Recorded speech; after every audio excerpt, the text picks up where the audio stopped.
Es lunes de reporteros y la pregunta está en el aire. ¿Por qué la gente se dedica a la delincuencia? Buena pregunta, Rafael García Villegas. Y también vamos a descubrir lo mejor del cine europeo en la Cineteca Nacional. Qué gusto estar contigo, con todo nuestro público, amigos, amigas de Noticias 22. No se despeguen en esta hora cultural de la televisión mexicana. Rafa, qué gusto estar contigo, aunque iniciamos con la noticia que la verdad nos da mucha pena. Así es, mi querida Laura, amigos del auditorio, les damos la más cordial bienvenida. Permítanme antes saludar a Laura Regis. Hola, Laura, en la traducción de lenguas de señas mexicana. Y en efecto se fue uno de los grandes promotores de la música de raíz norteamericana, además alguien que amó la música tradicional mexicana, de manera particular la norteña, y hoy así lo recordamos. Falleció Chris Stradwitz, fundador de Arcoli Records, un sello discográfico que resalta el paso de los años como un proyecto que catapultó la carrera de jóvenes cantantes de música vernácula. El legado más grande que él dejó fue su catálogo, que lo adquirió el Instituto Smithsonian Folkways. Es una disquera cultural del gobierno estadounidense, que Chris pasó todo su catálogo a ese instituto. Entonces los discos de él van a estar disponibles para siempre. En algún momento llegó a editar hasta 500 discos de larga duración, entre ellos muchos de música mexicana.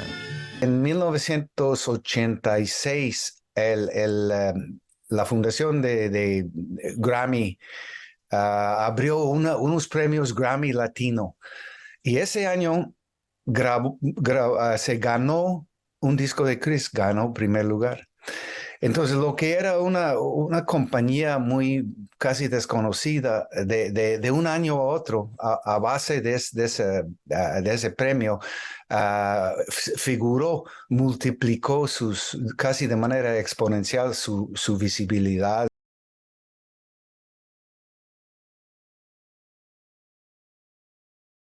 Había caído en el olvido. En ese sentido, México se convirtió en un lugar donde realizó constantes búsquedas. Y empezamos a formular una reedición de discos que primero salió en LP y posteriormente en disco compacto. Y pues fue un hallazgo. Fue la primera vez en hace unos 50 años que esas grabaciones habían visto la luz del día. O sea, nunca se habían editado en disco de vinilo ni cassette. Stradwitz viajó por todo Estados Unidos grabando a muchos guitarristas de gospel steel en sus hogares e iglesias. También hizo grabaciones de country y jazz, así como la publicación de discos de música étnica y regional más antigua. Noticias 22, Julio López. Y bueno, hablando de gente que ha amado la cultura, si alguien la puso a dialogar con todas sus manifestaciones y niveles, fue Carlos Monsiváis. Y su memoria tuvo un peso de manera particular importante este fin de semana en el Museo del Estanquillo. Su pasión siempre fue entender la realidad mexicana, qué pasaba, explicársela y traducirla a los demás. Para conmemorar los 85 años del natalicio de Carlos Monsiváis, el Museo del Estanquillo organizó una mesa de diálogo para rendirle un homenaje. A mí me parece que es alguien fundamental justo por todas sus cualidades en términos de historiador cultural, cronista, crítico de cine, coleccionista, militante, desacralizador de la historia oficial, etcétera. Entonces hay como una serie de facetas a partir de las cuales uno se puede acercar a Monsiváis. Por su parte, Tanius Karam habló del análisis que hizo sobre el proceso de construcción del personaje público, que realizó en el libro titulado Carlos Monsiváis, entre rituales, migraciones y otros rituales de la ubicuidad. Para ello analizo entrevistas que le hicieron, analizo caricaturas que le hicieron, analizo disputas en las que estuvo. Entonces me meto a esos entresijos, ¿no?, de la representación pública para ver pues qué decía la sociedad, los lectores, los amigos, los enemigos de esta figura polémica, única, que era Carlos Monsiváis. También destacaron su estilo literario, en el que utilizaba el recurso de la ironía y la parodia, una peculiaridad que permite que los jóvenes se acerquen a sus textos. que el metro también es un sitio de prodigio. A Monsiváis se le puede leer a partir de ciertos textos que generan mucho humor, mucho divertimento, ¿no? Uno de ellos yo diría que es la autobiografía. La autobiografía a mí me parece un libro fascinante por toda la capacidad que tiene Monsiváis de generar autoescarnio, ¿no? Y de al mismo tiempo darnos una visión del país. Y el otro, el último, Apocalíptic, que trata de atrapar, de narrar esta ciudad caótica, sobrepoblada, con todas sus dificultades, pero también con toda su riqueza y sus posibilidades, porque me parece que lo que mantiene viva esta ciudad, decía Monsiváis, es sus expresiones de la cultura popular.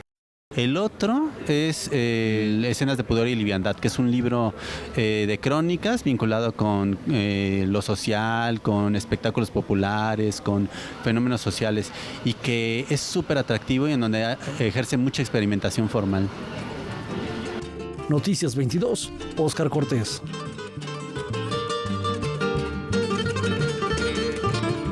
Les platicamos que el Colegio Nacional está por cumplir sus primeras 8 décadas de historia. Y les vamos a compartir su agenda de celebración.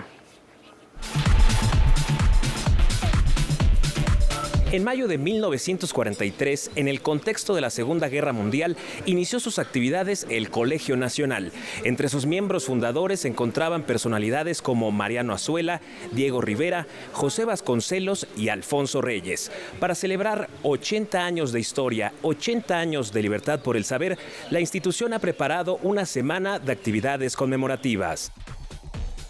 Los festejos comenzarán el próximo lunes 15 de mayo, Día del Maestro, fecha exacta en que el Colegio Nacional inició su vida como espacio crítico, abierto y plural. Nos vemos en nuestra calidad de miembros como especies como de maestros de la República. ¿Por qué? ¿Por qué de la República? Porque es absolutamente público la actividad acá, gratuita y pública. La sesión solemne para conmemorar el 80 aniversario de la institución tendrá lugar el martes 16 a las 6 de la tarde. Por un lado, el doctor García Diego, historiador, va a compartirnos la historia de la fundación del Colegio Nacional. Y luego, por otro lado, el doctor Pablo Rudomín nos va a hacer el favor de dirigirse, de reflexionar sobre el futuro del Colegio Nacional. El estreno de un video documental, exposiciones, presentaciones musicales y actividades artísticas para las infancias conforman el programa que el Colegio Nacional desplegará hasta el domingo 21 de mayo. Sí, va a haber una tarde dedicada a la lectura y dramatización de poesía. Va a haber dos diferentes conciertos dedicados a las composiciones de antiguos miembros del Colegio Nacional. El Cuarteto Latinoamericano ofrecerá un recital de cuerdas en el Aula Mayor el jueves 18 con música de Eduardo Mata, Carlos Chávez, Mario Lavista y Gabriela Ortiz. Por su parte, el ensamble de percusiones Tambuco será el encargado de clausurar la semana de celebración con un concierto que se llevará a cabo en el Anfiteatro Simón Bolívar del Colegio de San Ildefonso el domingo al mediodía. Todas las actividades se realizarán de forma gratuita y sin previo registro. En el sitio web colnal.mx usted podrá encontrar la programación completa de este gran festejo que el Colegio Nacional ha preparado por sus 80 años de vida. Con imágenes de Daniel Rodríguez y Juan Manuel Arcos, reportó para Noticias 22 César H. Meléndez. Y el Colegio Nacional justamente abre las puertas a su primer computólogo. Carlos Coello presenta su lección inaugural. El doctor Carlos Coello se ha convertido en el primer científico computacional que ingresa a el Colegio Nacional. A decir del investigador chiapaneco, se trata de la distinción más importante de su trayectoria y una gran responsabilidad, pues de aquí en adelante será el encargado de representar a esta rama del saber en la máxima cátedra de México. Mi mayor preocupación es que si no hago bien las cosas ya nunca van a dejar entrar a otro computólogo, así que me siento muy comprometido con mi disciplina, con mis colegas, pero siento que también es un reconocimiento a la importancia de las ciencias de la computación porque es un área completamente transversal que impacta en todas las disciplinas científicas. Además de su extensa labor como investigador y docente, Carlos Coello es pionero en un área de la computación conocida como optimización evolutiva multiobjetivo, que diseña e implementa modelos computacionales para la resolución de problemas inspirada en la teoría de la evolución natural de Darwin. Su lección inaugural, a la que dio lectura la tarde del viernes, tuvo por título De las estructuras reticulares a los algoritmos evolutivos, mi largo camino de la ingeniería civil a las ciencias de la computación. Si volviera a tener la oportunidad, creo que no estudiaría computación de origen. Creo que es bueno abordarla después, al menos para mí lo fue, porque logré tener una visión más completa. O sea, mantengo el pragmatismo de los ingenieros, ¿no? Entre sus responsabilidades como miembro del Colegio Nacional, Carlos Coello desea organizar actividades que pongan en la mesa temáticas en boga como la inteligencia artificial, el Big Data y el comercio electrónico. Me gustaría traer temas de ciberseguridad, que también hay mucha inquietud, del Bitcoin, todas estas monedas, ¿no?, que están de moda. Traer expertos que hablen sobre ellos, porque hay mucha desinformación al respecto. Para Noticias 22, César H. Meléndez. Esta pequeña canción está conformada por esculturas. Propuesta que reúne en Nueva York 30 años de recuerdos de Abraham Cruz Villegas. Abraham Cruz Villegas llegó a la Gran Manzana para presentar Little Song, o Cancioncita en español. Las piezas surgieron a partir de objetos que ha ido reuniendo. La exposición en sí está compuesta por una serie de módulos hechos con una serie de materiales también muy específicos. Utilicé moldes para vaciar yeso y en el yeso, vamos a decir, ahogué otros objetos, unos objetos que he acumulado en el largo plazo en mi taller, mi bodega, de muchos momentos y de muchos lugares, y como el yeso seca muy rápido, entonces exige una acción muy rápida. Y una vez que el yeso fragua, le agrego de distintas maneras zarzamoras. El título de la muestra, Little Song, retoma un poema de Langston Hughes en donde se habla de estos encuentros entre distintas culturas, tal como ocurre con los objetos reunidos por Cruz Villegas. Estas obras que yo he hecho y que presento ahora en Nueva York, en la Galería Curí Mansueto, pues incluirían esa posibilidad donde los objetos representarían a distintas entidades, individuos que tienen esas relaciones que también pueden ser de fricción y de conflicto, como somos todos los seres, ¿no? Pero creo que mi intención al menos es como reunirlas en estos módulos y que ellos hablen por sí mismos y generen sus propios vínculos y sus relaciones. Los objetos provienen de lugares como Marrakech, París, Nueva York o la Ciudad de México. Las redes de pescar, esponjas, crines de caballo y demás son manipuladas y hasta teñidas con el rosa que se desprende de la zarzamora y el verde que se obtiene de la oxidación del cobre para crear pequeños universos. Mi intención formalmente, materialmente, va enfocada en particular a la búsqueda de dos colores, a la construcción o la elaboración, se puede decir incluso de dos colores, que son colores con los que he trabajado desde hace un tiempo, son el color verde y el rosa juntos. Es una combinación que en teoría del color se llama contraste complementario, es muy básico, que son como un contraste complementario también sería básico, sería el azul con el amarillo, y que generan cuando se ponen juntos, generan una línea que obviamente no existe, ¿no? Noticias 22, Alberto Aranda. Regresamos con cine, entre otras cosas. Mucho más aquí en Noticias 22.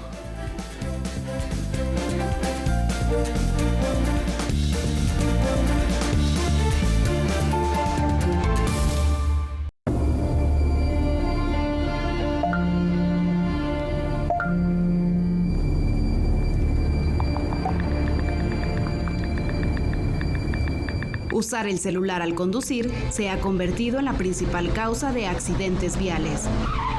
Los mensajes que debes leer cuando manejas no están en tu celular. Maneja con precaución. Secretaría de Infraestructura, Comunicaciones y Transportes. Gracias Gracias a tu participación, Pepe sigue vivito, coleando y con más fuerza. Recuerda que debes darle seguimiento a lo que decidiste en las urnas con los comités de ejecución y vigilancia. De todas y todos depende que Pepe, el presupuesto participativo, siga transformando la ciudad. Apasionate, dale seguimiento a tu proyecto y enchula tu colonia. Instituto Electoral, Ciudad de México. El patrimonio cultural en diversas perspectivas del Instituto Nacional de Antropología e Historia. En el campo de la restauración cobra importancia lo que se hace en los laboratorios, porque nosotros les brindamos herramientas para que ellos puedan hacer su toma de decisiones. Se trabajaron las grietas y se arregló el agujero donde entra la daga. En lo profundo de México.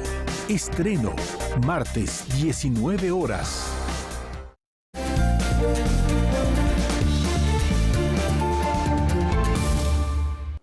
Un personaje, un escenario, un festival. Vamos a explorar las dramaturgias unipersonales. Con una alianza inédita se llevará a cabo el primer festival de monólogos en la Ciudad de México. 9 presentaciones unipersonales integran esta primera edición que busca promover, difundir y visibilizar el trabajo de los artistas escénicos profesionales. El origen del festival es la voluntad de 3 instituciones de darle un foro a los monólogos. Y es que hay una coyuntura muy interesante que viene del 2020 de la pandemia. El Centro Cultural Helénico, la Universidad Autónoma Metropolitana, a través del Centro Cultural y Académico Teatro Casa de la Paz, y la Sociedad General de Escritores de México, son las instituciones que suman esfuerzos para convocar a los grupos teatrales que participan en el festival. Temas como el cáncer, la migración, la lucha de las mujeres, el papel de las juventudes en los discursos no binarios, la depresión y los contextos laborales de los artistas en el país son abordados en los unipersonales seleccionados para esta programación. Es un abanico de teatro, de una gran diversidad, de una gran riqueza, de temas muy relevantes, de investigaciones escénicas muy diversas y que valdría muchísimo la pena no perderse ni uno solo de estos trabajos. Cada uno de los monólogos darán un total de 16 funciones en el Foro 4, espacio alternativo del Centro Cultural Helénico, el Teatro Casa de la Paz de la UAM y la Sala Cultural Víctor Hugo Rascón Banda de la Sociedad General de Escritores de México. Estamos también trabajando con 3 perfiles distintos de públicos para 3 zonas de la ciudad y bueno, este es un primer acercamiento a lo que esperamos que se vuelva pues muy pronto ya un festival consolidado, consuetudinario, que ocurra año con año. Noticias 22, Karen Rivera.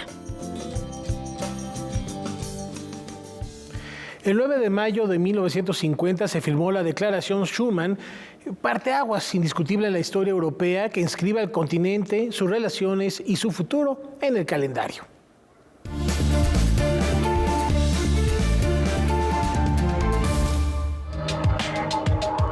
La Unión Europea estrecha lazos con Latinoamérica y ve en México un punto clave para desarrollar múltiples proyectos en la región. En el marco del Día de Europa se anunciaron diferentes acciones y propuestas que se realizarán en nuestro país. Resalta su participación en la Feria Internacional del Libro de Guadalajara. Eso en realidad lo hacemos cada año en el marco del Festival de Letras Europeas, que desde hace 11 años tenemos en el marco de la FIL. Pero es un festival mucho más reducido, son unos 10 autores más o menos cada año, y este año obviamente va a ser otra dimensión. Además, trabajan de manera conjunta con nuestro país para evitar el robo de arte y combatir el lavado de dinero a través de la compraventa de piezas artísticas. El tema es cómo los traficantes, los grupos criminales, a veces incluso los terroristas, usan el tráfico de arte como método de lavado de activos o de financiamiento de acciones terroristas. Cada nación perteneciente a la Unión Europea tiene su propia legislación, pero también tienen una conjunta que evitará que se introduzcan a Europa piezas de arte prehispánico que salgan de forma ilegal de sus países de origen. Va a impedir que lleguen nuevas piezas del patrimonio arqueológico, por ejemplo, de países como México, sin que tengan una autorización de exportación. Noticias 22, Julio López. Ahí están los 27 países que conforman la Unión Europea y su relación con México. Y justo esta conmemoración también tiene ecos en la gran pantalla. La Cineteca Nacional acogerá el Festival de Cine Europeo, que recopila lo mejor de la cinematografía de los países que conforman la Unión Europea. Vamos a presentar la diversidad de la oferta cinematográfica europea, entonces con varios géneros de películas que hablan también de los temas actuales, ¿no? En la Unión Europea. El tema de migración, por ejemplo, es un tema muy presente. El tema de mujeres también, y la película inaugural The Quiet Girl, una película irlandesa, habla también de este tema. Resalta la filmografía española y la proveniente de Francia y Alemania. También llegan propuestas de países como Bulgaria, Eslovenia, Estonia y Lituania. Para nosotros ha sido uno de los eventos más importantes del año, porque justamente permite también dar una visión de países de la Unión Europea que se conocen menos también y de la realidad de esos países. Además acoge películas de Ucrania, Macedonia e Irak. En total se proyectarán 19 largometrajes. Es un festival que también después va a salir a provincia, como lo hicimos el año pasado por primera vez. No se va a quedar aquí en la Cineteca Nacional de la Ciudad de México, sino va a dar la vuelta por el país. El Festival de Cine Europeo concluye el 21 de mayo en la Cineteca Nacional y luego continúa su ruta itinerante. Noticias 22, Julio López. La novela gráfica oriental tiene un sello muy particular. Conozcamos más del mismo en Rincón Nippon.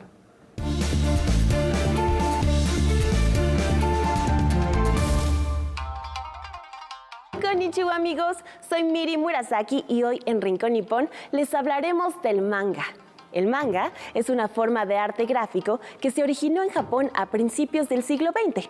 La palabra manga se compone de dos caracteres kanji, man, que significa involuntario o sin restricciones, y ga, que significa imagen o dibujo.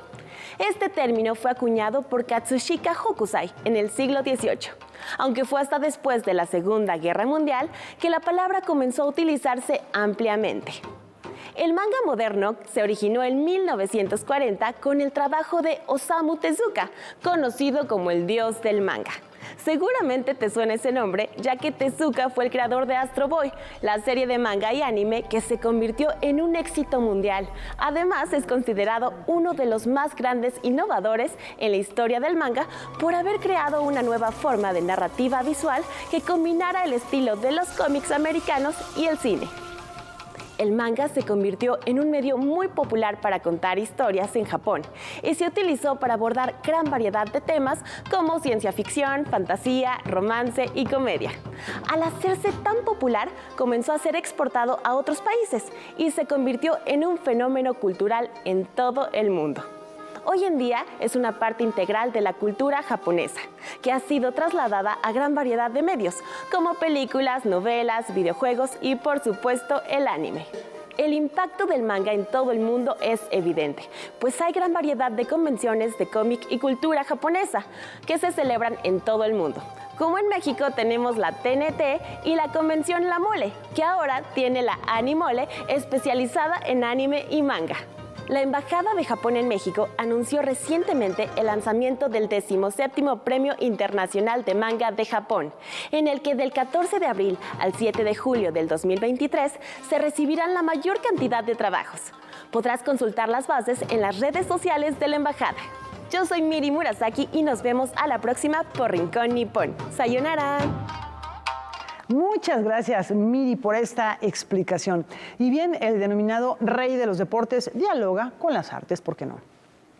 Para conmemorar la llegada de las ligas mayores a la Ciudad de México, el Museo de los Diablos Rojos ofrece una exposición colectiva con 80 piezas sobre el rey de los deportes.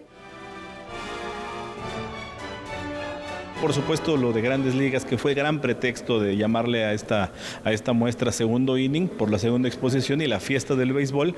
Sabíamos que venía mucha gente de otros países, de otros estados, y también ese fue el gran pretexto. El arte y el deporte se fusionaron para ofrecer una reflexión sobre la memoria, la identidad y el territorio, a través del arte gráfico, instalación, pintura y escultura del artista oaxaqueño Damián Flores. Encuentro en el béisbol como una relación con la vida cotidiana, ¿no? Una metáfora que podemos hacer con nuestra realidad. El béisbol es un juego de imágenes simbólicas, imágenes históricas, imágenes icónicas, ¿no? Y creo que es un poco lo que van a ver en esta exposición ahora aquí en esta sala temporal del Museo Diablos. Lo acompaña Amador Montes, y lo acompaña Víctor Vázquez, y lo acompañan los artistas de la exposición del Museo de la Filatelia, en donde está incluso el propio Toledo, con uno de los elementos que ya estaba el año pasado. Yo sí encuentro en él una relación directa con la vida, ¿no? Yo siempre he dicho que el arte es un espejo de lo que uno es, y en el béisbol yo encuentro una forma de autoconocimiento, de autorreconocimiento, ¿no? Entonces, creo que eso para mí es el béisbol, es una forma de voltearnos a ver, ¿no? Y de reencontrarnos, ¿no? Estos artistas van a venir a darle talleres a niños, y creo que esa va a ser una llave fantástica en este segundo año del museo. La muestra estará disponible durante todo el año en el estadio de béisbol Alfredo Harpelú. Con imágenes de Saúl Nieto y Baldomero Ochoa, informó Óscar Cortés. Esta noche en Debate 22, la actriz y directora del CEU Voz, Luisa Huertas, acompaña a Javier Aranda Luna para hablar del teatro y la vida. No se pierdan esa charla. Al término de Noticias 22, siempre es fascinante escuchar a Luisa Huertas. Por supuesto que sí, su calidad como actriz, el proyecto que ha impulsado desde CEU Voz, realmente admirable. Un gran abrazo, no hay que perderse esta charla y regresamos con artes plásticas y más cosas.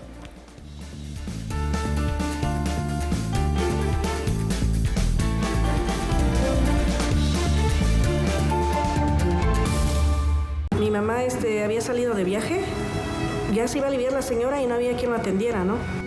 Y me sentía segura para hacerlo, porque yo veía con mi mamá. Un viaje por diferentes regiones del país para conocer a las mujeres parteras que aún quedan. Es varón, más en la luna llena, y cuando es una niña, más en la luna menguante. Mujeres de manos cálidas. Porque veo que cada día más la gente me busca. Visión periférica. Programación especial del Día de las Madres. Lunes, 22:30 horas. El festival de cortometrajes más grande de Latinoamérica. Copago. Y en Canal 22 encontrarás los mejores cortos pertenecientes a la 17ª edición del Festival Internacional de Cortometrajes de México. Me pidió que le planchara las camisas, que vendrá por ellas. Descubre la grandeza de las pequeñas historias. Shorts México. Estreno. Martes, 22:30 horas. Un noticiero con la participación de los sistemas que conforman la red de medios públicos de México. Es momento de tener la información. El gobernador del estado, Rubén Rocha Moya, echó a andar la colecta anual de la Cruz Roja. Vamos a conocer un platillo típico de nuestra región. La FULWA 2023 es un evento de talla internacional. Conectados a la red. Nuevos programas. Sábados, 12 horas. Por Canal 22. La cultura se ve en todas partes.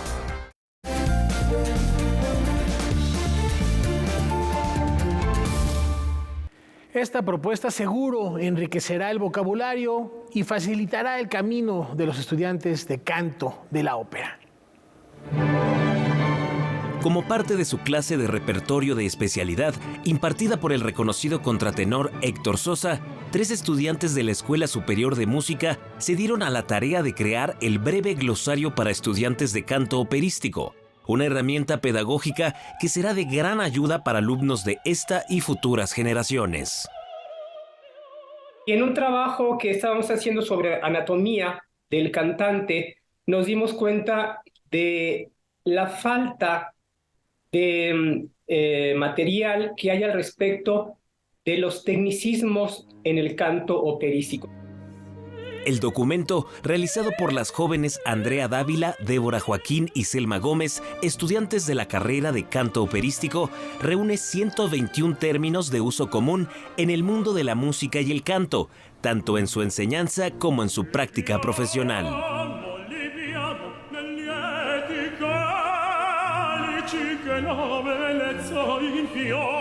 Aunque el 90% están en italiano, decidimos incluir algunos alemanes y algunos en francés, aunque también la ópera francesa es susceptible de que se hiciera un glosario sobre esos términos.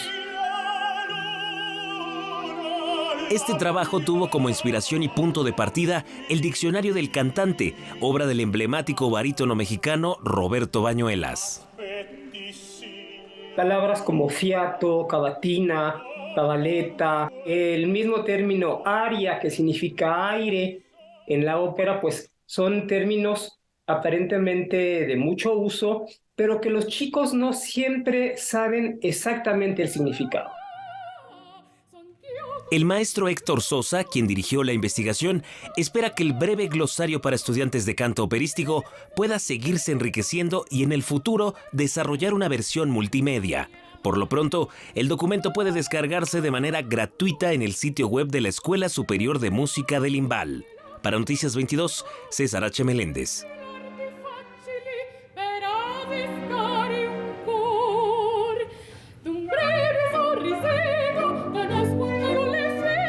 Estos cuentos de fantasmas dejan al descubierto algunos claroscuros del pasado. Tomando como punto de partida la inmigración de sus antepasados familiares desde China a La Paz, Baja California, Chantal Peñalosa Fong desarrolla una serie de 13 trabajos que van desde ampliaciones de fotocopias con imágenes de barcos, piezas metálicas de espigas de algodón, paisajes realizados con inteligencia artificial y videos. La primera serie son unas fotocopias que encontré en un archivo de Mexicali sobre la migración china y son registros de las primeras embarcaciones fotografiadas en las costas del Pacífico. Hay otra serie de bronces que aluden a la mano de obra que llegaba para trabajar en el campo. Hay una serie de imágenes generadas con inteligencia artificial y en colaboración con mi abuela, que es parte de la migración china. Ghost Stories, Cuentos de Fantasmas, evoca la naturaleza evanescente de la memoria familiar, valiéndose de las cualidades materiales y plásticas de las piezas. El tratamiento de las imágenes tiene mucho que ver también con la estética del archivo. Todo este proyecto hace una revisión constante de los archivos y de cómo se documenta esta historia. Y algo que me interesaba, sobre todo en estas piezas de los barcos, era guardar esa estética de imagen que se va perdiendo, que se va ausentando también. Y me parece que alude también a la manera en que se ha registrado esta historia. La narrativa de las historias también se funde en un género típicamente chino, en donde los fantasmas son los protagonistas. Para esta exhibición estuve trabajando mucho con un género literario que surge en China, que se llama Registros de lo Extraño, y son básicamente recopilaciones de historias de fantasmas. Y a mí me parecía, mientras revisaba los archivos de la migración en ese periodo de la historia, que había mucho también de cuentos de fantasmas. La manera en la que se habla de las migraciones y los adjetivos que utilizan eran básicamente los mismos que se utilizan en estas historias para hablar de lo otro, de lo extraño, de lo que no se conoce. Ghost Stories, Cuentos de Fantasmas, permanecerá abierta en Proyectos Monclova hasta el 3 de junio. Noticias 22, Víctor Gaspar. El cambio climático y las inteligencias artificiales estarán frente a frente.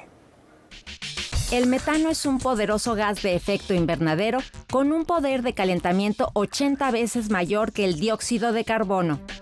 Aunque proviene de varias fuentes como la agricultura y la ganadería, el que se expulsa de las tuberías y que emite grandes columnas de humo al medio ambiente es el que los científicos han querido capturar desde hace tiempo, y lo han logrado, a través de la inteligencia artificial. De acuerdo con la revista Science, en el pasado, las emisiones de metano expulsadas al aire se monitoreaban desde tierra o por avión. Ahora, las fugas masivas y de corta duración se pueden detectar automáticamente desde el espacio y en cualquier parte del mundo, lo que representa un gran paso hacia el objetivo de frenar el cambio climático.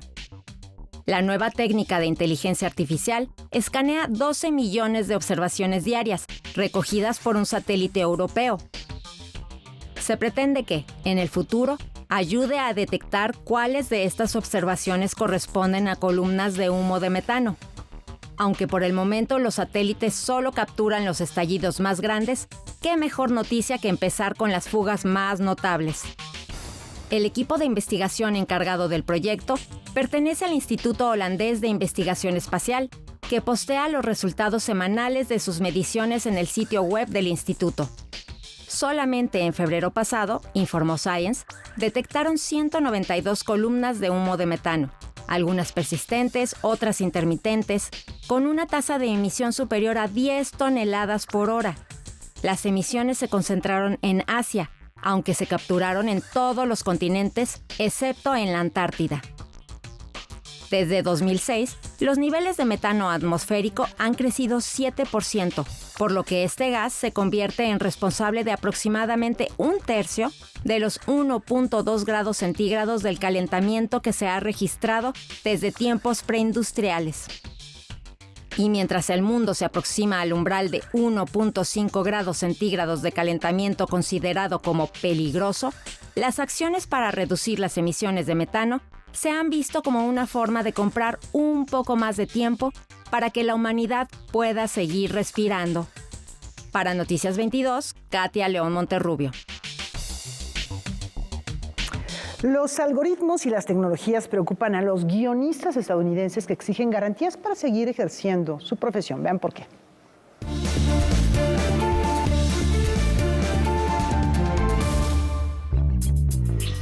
La huelga de escritores cinematográficos de Hollywood ha comenzado a retrasar la filmación de diferentes proyectos.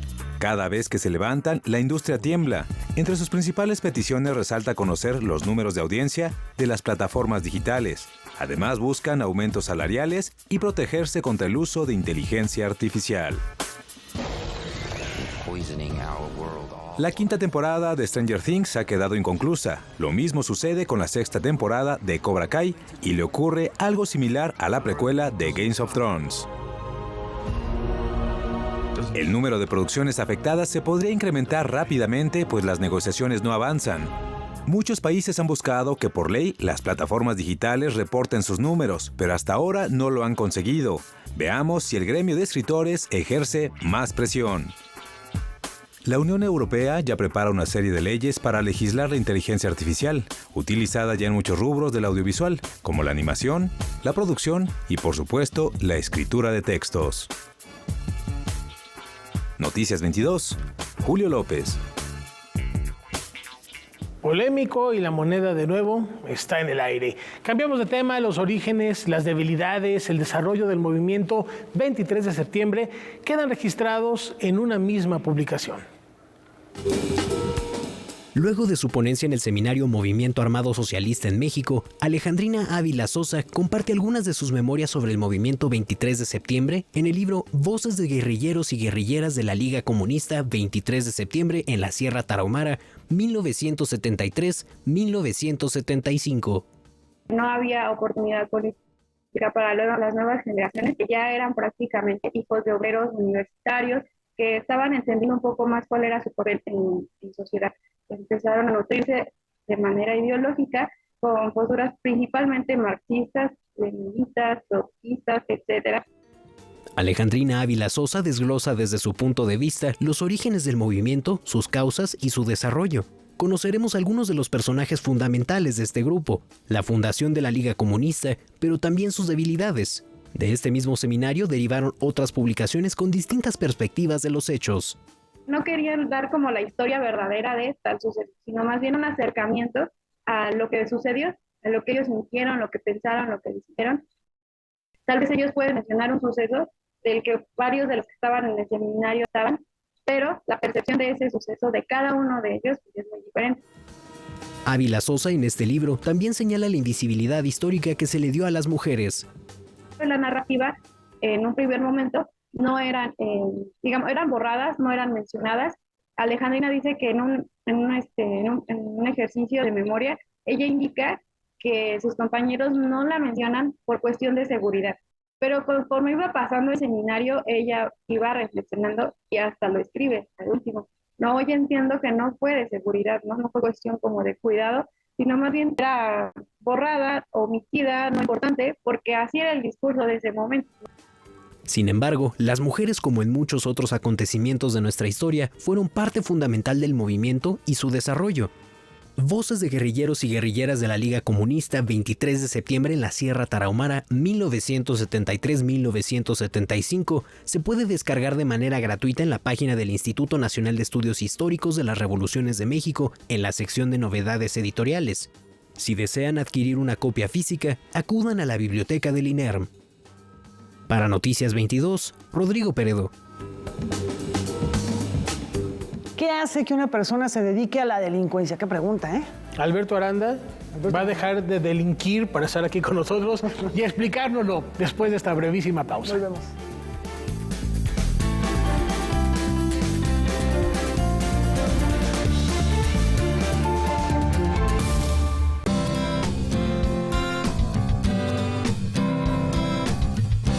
Como audiencia, tienes derechos. Debes conocerlos para poder ejercerlos y ser parte de los televidentes críticos y participativos. Es muy importante que sepas que los contenidos que ofrece tu televisora deben reflejar pluralidad ideológica, política, social, cultural y lingüística. Para más información, consulta la página de defensoría.canal22.org.mx.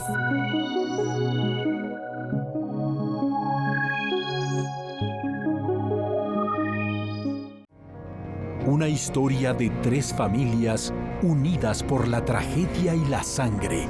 Voi dite che sono mezzo orbo, ma ancora ho più buono che dove succede. Compradores, vendedores, mafias y empresarios corruptos. If you want to kill, there are motives and method. 000, una serie basada en el libro homónimo de Roberto Saviano. Martes, 21:30 horas. México nos entrenó para ser los mejores. Y lo somos. Luisa Huertas, ¿es importante la voz para un actor, pero también para las personas normales? Las personas, los seres humanos, somos los únicos que tenemos el privilegio de la voz. Lo demás son ruidos que hacen los diferentes animales, hermosos, respetables, pero los invitamos aquí, en Debate 22, después del noticiero. Hoy, 21 horas.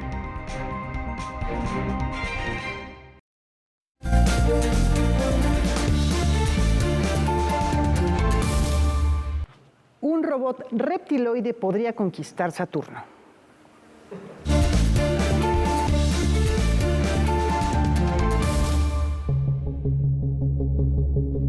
Un robot en forma de serpiente será la encargada de averiguar si hay vida en Encelado, una de las 83 lunas que orbitan alrededor de Júpiter.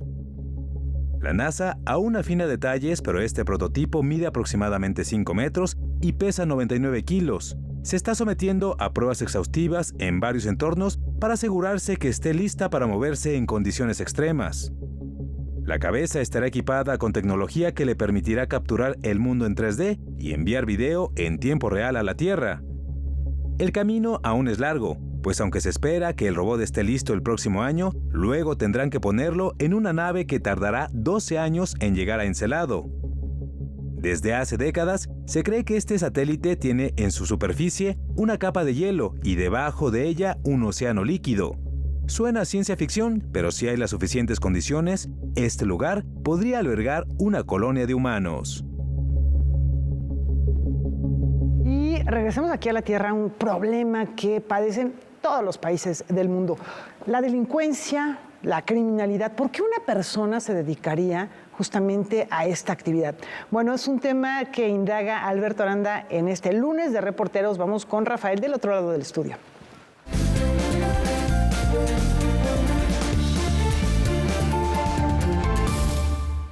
Gracias, Laura. Y en efecto, un gran tema, Alberto, bienvenido. Una pregunta que nos lleva a varias aristas, porque de repente nos topamos con series, con alguno que otro libro que parecieran que hacen apología inclusive de la delincuencia. Pero hay un trasfondo social muy importante que hay que analizar. Fíjate que lo que tú dices es muy interesante, esta cuestión social. Muchas veces vemos investigaciones científicas que retoman datos del INEGI, de otras instituciones, encuestas, datos. Los investigadores los toman, los analizan, los pasan por programas estadísticos y los dan a conocer. Y es muy válido, ¿no? Lo que hicieron estos investigadores basándose en una cuestión científica fue no ir a los números, sino ir con delincuentes, secuestradores, sicarios, narcotraficantes, tratantes de personas y preguntarles ¿por qué te dedicas a esto? Y el CIDE dio a conocer esta investigación con el título La muerte es un negocio. Si quieres vemos la primera parte. Y la comentamos, por supuesto.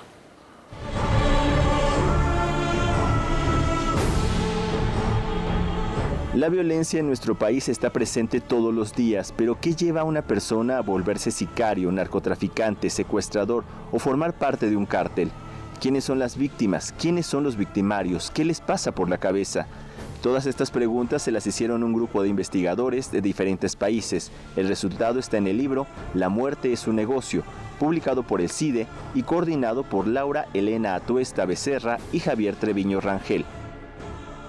No es que la gente nazca mala, sino pues tú vas creando como unas perspectivas de lo que es la vida y de lo que eres tú con base en lo que vas viviendo el día a día. Y entonces si en el día a día lo único que ves es como este ambiente de pobreza, que tus papás no pudieron salir adelante, que no hay oportunidades, que el Estado no sirve para nada y que fuera de eso hay unos grupos criminales que tienen en alguna medida algún tipo de gobernanza, ya sea gobernanza violenta, gobernanza no violenta, pero un tipo como de base social, pues en última se terminan acercando a estos grupos porque es lo más cercano que tienen como para salir del círculo de pobreza. Los investigadores conversaron con personas que están en centros de reclusión, que fueron secuestradores, asesinos y que formaron parte del crimen organizado. La familia michoacana al principio, los caballeros templarios, no se crearon como estos grandes cárteles que buscaban traficar drogas, ¿no? Sino que fueron grupos que en un principio se crearon para defenderse de quienes querían invadir Michoacán. Entonces es como los ciudadanos diciendo, aquí no hay Estado, nadie va a hacer nada por nosotros. Están llegando grupos de otras partes a hacer lo que quieran con nosotros, nos tenemos que organizar. Y obviamente pues eso va escalando en temas de violencia y demás, y después se van involucrando en temas de tráfico de sustancias, que me parece que ese involucramiento con tráfico de sustancias tiene que ver también para financiar sus propias actividades. Y aquí me salto a Colombia, porque justamente eso fue lo que pasó con las guerrillas, ¿no? Las guerrillas tenían una ideología comunista y una ideología como muy de izquierda, una ideología política, y cuando entró el narcotráfico a Colombia, con todas las ganancias que recibió este narcotráfico, como que a las guerrillas no les quedó de otra que volverse narcoguerrillas para poder financiar la propia guerra. El crecer en un ambiente violento, con pobreza y marginación y sin oportunidades de educación, favorece que las personas se dediquen a alguna actividad delictiva. Pero, ¿qué papel juega el Estado? La colusión que existe entre el crimen organizado y el Estado va mucho más allá de lo que nosotros por fuera podemos observar y podemos analizar. En términos de lavado de dinero, licitaciones, captación de policías municipales, trabajos conjuntos, hacer la vista gorda, mirar para otro lado para que no se den cuenta de lo que estamos haciendo. Realmente yo sí creo que gran parte de la culpa, ¿no?, de la violencia criminal que vive México en este momento es gracias al Estado. Noticias 22, Alberto Aranda. Decía Ortega y Gasset, somos nosotros y nuestras circunstancias. Así es. Sin embargo, yo sí podría creer que hay quien hace malo, independientemente de estas investigaciones. Puede ser una segunda parte para otro reportaje, ¿no? Ir con los científicos a ver qué dicen. Esta investigación que hicieron y que se dio a conocer en el 2020 por el CIDE es muy interesante porque justamente no solo se centra en México, sino que son investigadores de Perú y de Colombia, que van precisamente con todas estas personas para hacerles un cuestionario. Y resulta interesante ver sobre todo la normalización de la violencia. ¿Por qué no vemos la segunda parte y lo comentamos? Adelante.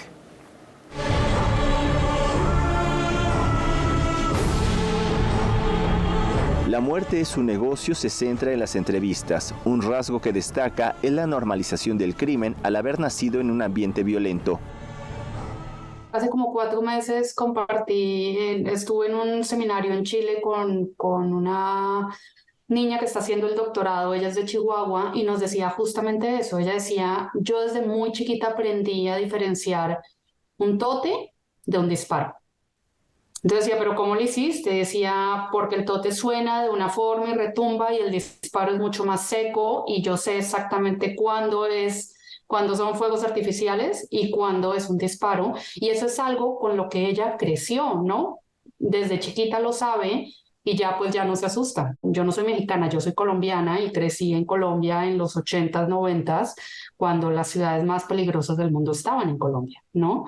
Y sí siento que existe un tipo de normalización en donde en últimas tú terminas haciendo tu vida sabiendo que, no sé, que pueden poner una bomba en un centro comercial o que pueden secuestrar a tus papás o que puede haber un asesinato, pero pues sigues haciendo tu vida porque no te queda de otra. Además de la normalización de la violencia, la sociedad se está volviendo más individualista. Nos estamos volviendo muy individualistas, en donde lo que le pasa al vecino ya no nos importa, porque nuestro círculo cada vez es más pequeño. Y creo que lo que tendríamos que hacer es crear comunidad para que ese círculo no sea tan pequeño. No estamos solos en el mundo y no estamos solos en el mundo con nuestra pareja y nuestro hijo. Somos parte de una sociedad que se está resquebrajando y como personas deberíamos hacer algo para que esa sociedad esté mejor. Y creo que eso no lo estamos haciendo. Con todo lo anterior queda la interrogante. ¿Se puede salir de esto? Pienso que entre más esta gente se mete en la organización criminal, es más complicado salir. Y el problema es que no se dan cuenta de su involucramiento hasta que ya es demasiado tarde. Me parece que la educación es el principal motor de desarrollo y de romper este ciclo de pobreza de estas comunidades. Pienso que se tiene que hacer a través de tejido social, de actividades, de creación de comunidad, de que te importe el otro, porque me parece que en México hemos llegado a un nivel en donde no nos importa que maten a la gente con tal de que no se metan con mi círculo más cercano. Noticias 22, Alberto Aranda. Si me permiten otra cita, también me viene a la mente Nietzsche, que decía, si ves mucho tiempo al abismo, el abismo te regresa a la mirada. Lo comentábamos, Alberto, ahorita durante los reportajes, que hay quienes afirman que todos tenemos ese lado oscuro y que cualquier detonante de repente nos puede sacar esta parte oscura que tú dices. Sí, efectivamente. Yo creo que esa es otra parte, ¿no? Lo que estos investigadores descubrieron es precisamente que el contexto favorece todo esto, ¿no? Y que de alguna manera no pueden salirse de ahí. Porque, volvemos repitiendo lo que dicen, no hay una oportunidad de educación, de entretenimiento, de trabajo, y entonces el mismo ambiente los va metiendo a delinquir, a formar parte del crimen organizado. Pero esas oportunidades de educación, de entretenimiento y de trabajo deben de venir de la mano de una educación para abrazarla y irse adentrando a lo mismo. Es lo que dice, puedes tener el cine, pero no necesariamente... Es lo que dice Laura, que la mano que va a sacar a todas estas personas es la educación. Si no les das educación a estas personas, difícilmente van a poder salir de ellos. Y ahora, un logro es que estos investigadores fueron al objeto de estudio, no se dedicaron a analizar estadísticas de violencia, no analizaron números, se fueron, a esos números les pusieron nombre y rostro y están en este libro y lo podemos conseguir, está actualmente en las librerías, en todas las librerías y en todas las plataformas. Da mucho a que discutir, da mucho a que platicar, Creo que es una investigación lamentablemente muy actual, porque les tomó 2 años y la dieron a conocer en 2020, y ahorita pareciera que estuviéramos hablando ahorita de lo mismo. Híjole, pues ahí está la reflexión. Laura Barrera, tenemos que ir a firmar nuestra libertad condicional, pero... ¿Es lunes? Es lunes, hay que ir a Es lunes, pasar así que toca. No, pero fíjate que me parece que es un tema muy interesante del que hay que seguir platicando, justamente con una enorme actualidad, ahora que se publica, que da a conocer Milenio la carta hace unos días, de los chapitos en los cuales dice, bueno, nadie elige su cuna. Me parece que fue una frase realmente como para reflexionar, porque tampoco podemos, esto es cierto por un lado lo que decías Ortega y Gasset, pero por otro lado tampoco podemos demonizar a ciertos sectores de la población, a quienes a lo mejor no tuvieron la posibilidad de educarse, porque tampoco de ahí salen todos los delincuentes. Entonces, creo que tiene muchas aristas, creo que es multifactorial. Y bueno, pues yo creo que con este pendiente seguir platicando del tema. Muchísimas gracias, te agradecemos mucho, Alberto, aquí en el estudio. Rafa, y nos vamos a despedir con musiquita, porque ayer se cumplieron 190 años del natalicio de Johannes Brahms, un compositor del romanticismo alemán, considerado por muchos especialistas como el legatario, el heredero de Beethoven, pianista también muy virtuoso y perfeccionista. Disfrútenlo, muy buenas noches.